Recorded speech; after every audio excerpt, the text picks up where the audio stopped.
अपना next topic शुरू करने जा रहे हैं।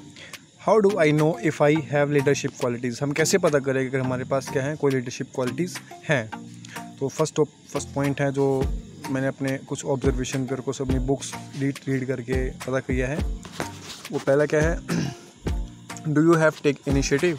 क्या आप कोई भी एक नए इनिशिएटिव या नए आप कुछ चीज़ें अपने ऊपर लागू कर सकते हैं जो आपको क्या है दूसरों से एक आपको चेंज लाने के लिए कुछ ना कुछ पॉइंट्स क्रिएट करे। जैसा क्या है, एग्जांपल ऐसे रखा है, most people wish to play safe and don't wish to change the status and quo of the society. मतलब ज़्यादातर जो लोग होते हैं वो विश करते हैं, वो मतलब इच्छा रखते हैं कि वो अपने हैं चुपचाप सेफ रहें और don't wish to change the society, और मतलब समाज को या फिर अपने ऑर्गेनाइजेशन को जहाँ पे वो काम करें, किसी कंपनी में उनको बदलने की कोशिश या फिर किसी स्टेट को बदलने की कोशिश ना करें।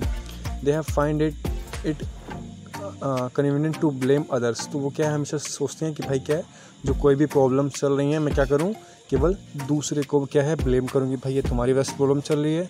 जैसे कि फॉर एग्जांपल अपने इंडिया में कितने जैसे लोग होंगे जो या फिर जो भी हैं वो एक दूसरे को ब्लेम करने का काम करते हैं। अरे भाई तुम्हारे में दम है, तुम सॉल्व करके दिखा दो लीडरशिप, जो प्रॉब्लम तुम बता रहे हो वो नहीं कर पाए। अगर तुम कोई चीज़ को सॉल्व करके दिखाओ और उसके बाद बोलो कि भाई आप क्यों नहीं कर पाए, ये नहीं कर पाए, मैंने करके दिखा दिया, तब आपकी बात की कुछ वैल्यू भी है। लेकिन ऐसा कुछ रियलिटी में होता नहीं है। बस ब्लेम से क्या होता है, एक दूसरे से हम हाईलाइट में हो जाते हैं और यहाँ पे पॉलिटिक्स का गेम शुरू हो जाता है, पॉलिटिकल का।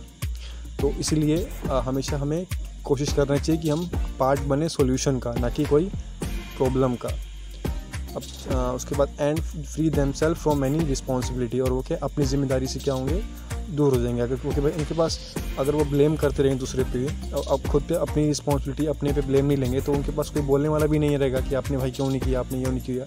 तो ये तो हमें जनता लोगों को करना पड़ेगा कि भाई हम जो भी वो कह रहे हैं कि भैया वो लोग नहीं कर पाए, तो तुम क्या कर रहे हो, तुम करके दिखा दो, तुम्हारे में दम है। तो नेक्स्ट चलते हैं आगे, leaders however take initiative to change the system and they make the difference. तो लीडरशिप क्या होते हैं भाई, वो इनिशिएटिव करते हैं कि भाई जो भी प्रॉब्लम चल रही है हमें किसी दूसरे पे ब्लेम नहीं करना। हो सकता है भाई उसके पास को किसी और फील्ड में काम कर रहा हो, उस पर उसका ध्यान इस जगह पे ना पड़ा हो जहाँ पे मेरा ध्यान पड़ रहा है जिस प्रॉब्लम पे, तो इस चेंज को क्या है मैं लेके आता हूँ। और उल्टा अभी सोसाइटी में बहुत सारी प्रॉब्लम चल रही है, कोई एक प्रॉब्लम नहीं है, और आपने कोई एक प्रॉब्लम ढूंढ ली और उस पर कंटिन्यूस लगे रहे तो आप बड़े लीडर बन जाएंगे। जैसे कि फॉर एग्जांपल है यहाँ पर एक अमेरिका में स्टीव जॉब्स हो गए, या फिर अपने फॉर्मर CEO हो गए, इस फाउंडर हो गए एप्पल के। तो ऐसे इस तरीके के बहुत सारे लोग आपको अलग अलग फील्ड्स में मिल जाएंगे। तो अब सेकंड पॉइंट पे बढ़ते हैं आगे, do you have courage to walk the talk. अब इसका मतलब क्या सर्कल का कि जो हमेशा लीडर्स होते हैं वो कभी भी उनका जो पाथ होता है वो एकदम अलग पाथ होगा। जितने भी लोग हैं वो मेजॉरिटी में उनको क्रिटिसाइज़ करेंगे या फिर उनको पसंद नहीं करेंगे जो भी वो एक्शन लेंगे। ऐसा क्यों होता है, क्योंकि अब स्टार्ट करते हैं, whenever you wish to take the path never travel और पाथ लेस ट्रेवल। मतलब हम क्या है, हम इच्छा करते हैं कि भाई हम कोई ऐसा पाथ ढूंढते हैं जिस पे आज तक क्या हो कोई भी ना चला हो, और हमें क्या होता है उसमें वो लेस ट्रेवल हो, मतलब बहुत कम लोगों ने उस रास्ते से गुजरने की कोशिश करी है जो जिस पाथ पे एक लीडर चलना शुरू करता है। ऐसे रास्ते भी कोई चलना शुरू करता है। जैसे क्या हुआ कि उसने अपनी 10th क्लास छोड़ देता है, उसको कोई दिख जाता है तो उसको अपनी 12th ड्रॉप कर देता है, तो कोई कंपनी में ज्वाइन कर देता है, कोई ऐसी चीज़ सीखने लग जाता है जिससे क्या होते हैं लोग कहते हैं कि भाई पागल है ये, क्या चीज़ सीख रहा है, इसकी कोई वैल्यू नहीं है मार्केट में, ऐसा कुछ। तो इस तरीके के क्या है वो कुछ ऐसा पाथ ढूंढेगा जो बाकी लोग नहीं कर पाते हैं, जो बाकी लोग नहीं देख पाते, समझ पाते। और other predict your failures because no one has achieve success following the path. और जो बाकी लोग होंगे, जो जिस लोगों मतलब जो लोग उस पाथ को पकड़ के इन्होंने अभी तक सक्सेस नहीं ली होंगी, तो वो क्या करेंगे, तुम्हें क्रिटिसाइज़ करना शुरू कर देंगे, क्योंकि भाई जिस पाथ पर तुम चल रहे हो उस पर आज तक कोई सक्सेस नहीं हुआ है, इसलिए सब लोग तुम्हें भी बेवकूफ़ कहना शुरू कर देंगे। So because no one has ever travelled on the path. तो वही रीज़न है कि इसमें क्या है कि कोई भी किसी ने आज तक भी नो वन ट्रैवल नहीं किया उस पाथ के ऊपर। इमेजिन, अब यहाँ पे एग्जांपल देते हैं, imagine going to a deep forest alone in a unknown path. क्या किया आप, कोई मतलब घना जंगल है, वहाँ पे आप अकेले जा रहे हो, वो भी अननोन पाथ, आपको रास्ता भी नहीं पता कि भाई मेरे को कहाँ जाना है, किस डायरेक्शन में जाना है, ईस्ट की वेस्ट क्या है, उसके बाद कहाँ पे पानी मिलेगा, कहाँ पे एक डेंजर जोन होता है। तो आप चले जा रहे हैं, you make encounter any type of animal. तो इसमें क्या हो सकता है, आपको रिस्क हो सकता है कि भाई कोई भी एनिमल्स, जंगली जानवर आपको क्या है वहाँ पे शिकार कर सकता है, या आपको अपनी जान को भी गंवाना पड़ सकता है। तो if you are scared to fail so you just can't be leader. अगर ये एक बहुत बड़ी क्वालिटी है, इसको ध्यान रखना कि अगर आप मतलब फेल होने से डरते हैं तो आप क्या है कभी भी लीडर नहीं बन सकते। इसका एग्जांपल देता हूँ आपको। बहुत सारे जो बच्चे होते हैं वो क्या है, अपनी अपनी एक हाई स्कूल इंटर के बाद एक इमेजिनेशन कर लेते हैं कि भाई मेरे पास 10th क्लास में इतने मार्क्स आएंगे तो मैं 12th में यहाँ पे जाऊँगा, मैं इस कॉलेज भी लूँगा, मेरे 12th में इतने मार्क्स आ जाएंगे तो मैं ये यूनिवर्सिटी ज्वाइन करूँगा, मैं ये स्टैनफोर्ड में जाऊँगा तो मैं यहाँ जाऊँगा, वो फलाना ढिमकाना, ऐसे ये सब सोच लेते हैं। अगर उनके मार्क्स किसी कारण मान लो 1-2 पॉइंट कम आ जाते हैं तो वो सुसाइड कर लेते हैं। इसका मतलब क्या हुआ कि उन्होंने फेलियर का जो है वो टेस्ट अभी तक चखा ही नहीं था और वो डरते थे फेल होने के कारण, तो वो क्या है अपने आप को सुसाइड कर लेते हैं। तो इसलिए फेल होना बहुत ज़रूरी है एक लीडर बनने के लिए, ध्यान रखिएगा। नेक्स्ट चलते हैं आगे। थर्ड पॉइंट पे इस पर क्या है, are you a result oriented. Result का मतलब क्या होता है बेसिकली समझते हैं। Leaders are the people who produce a result as they promise.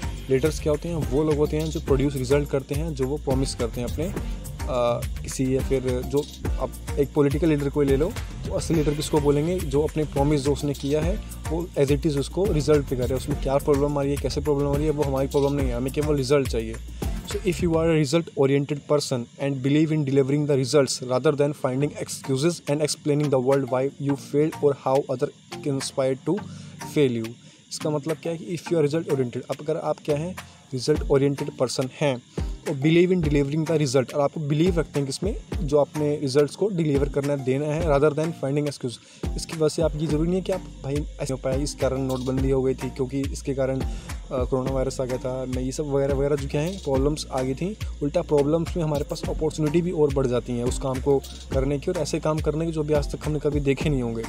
आप सभी लॉकडाउन में घर पे रहे होंगे, आपको पता चला होगा कि भाई जो लॉकडाउन हुआ है उसकी वजह से कि आपने ऐसी कई नई एंगल को टेस्ट किया होगा जिसको आपने कभी सपने में भी नहीं सोचा होगा। तो इस तरीके से एक क्या है, एक नई अपॉर्चुनिटी भी खुल जाती है इस तरह की प्रॉब्लम आने में। और अपना ह्यूमंस जो होते हैं वो अपना कंफर्ट जोन से भी बाहर निकलते हैं जब प्रॉब्लम्स आती हैं, तो वरना अपने कंफर्ट जोन में चलते रहते हैं सुबह शाम। तो how you other conspire to fail, इस तरीके से क्या है वाई यू फेल, मतलब उनको ये बताएंगे नहीं भाई आप क्यों फेल हो गए, आप कैसे फेल हो गए, उसका कारण क्या फेल हुआ, तो उनको क्या है उससे कोई लेना देना नहीं है। They are only bound by rigid principles, जो उनके कुछ सिद्धांत होते हैं उसके अपने के ऊपर कि भाई मुझे इस तरीके से काम करना है, चाहे जो मर्जी हो जाए, वो क्या है उस तरीके से काम करते हैं। और उनके पास खुद की एक आइडियोलॉजी होती है। आइडियोलॉजी मतलब अपनी तरह के उनके थॉट्स प्रोसेस होती है कि मुझे इस काम पे इस एंगल को आगे लेके चलना है, इस तरीके से आगे लेके चलना है। और नेक्स्ट मतलब आगे क्या है, they use all means the disposal and succeed their mission. तो क्या है वो सभी ऐसी चीज़ों को उठाते हैं जो उनको क्या है एक मीन्स, मतलब कोई ना कोई वैल्यू दे सकती है किसी न किसी तरीके से, और जो उनके मिशन को क्या है आगे बढ़ा सकती है, सक्सीड कर सकती है। वो उन सभी पॉइंट को आगे लेते हुए साथ में आगे बढ़ते हैं। तो उम्मीद करता हूँ आपको समझ में आया होगा। Thank you.